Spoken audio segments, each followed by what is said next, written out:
This past winter was the second warmest and fourth driest on record statewide since 1901.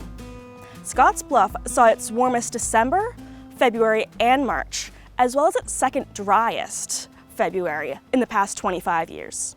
While trees typically go dormant during the winter months, unusually warm and dry conditions can disrupt those natural cycles, causing stress and weakening their immune systems. Drought can cause roots to die back, reducing the amount of water and nutrients that they can absorb.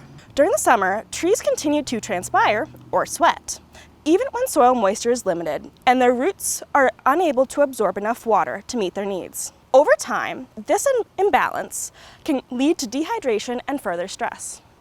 The best way to help trees withstand this stress is to keep them as healthy as possible year-round. Maintain a thick layer of mulch over the root zone. Schedule regular deep watering, especially during those warm spells. Protect trees from wildlife damage, and avoid unnecessary pruning.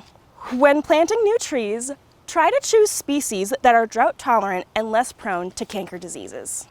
So when it's hot out, make sure to be giving your trees a little extra love.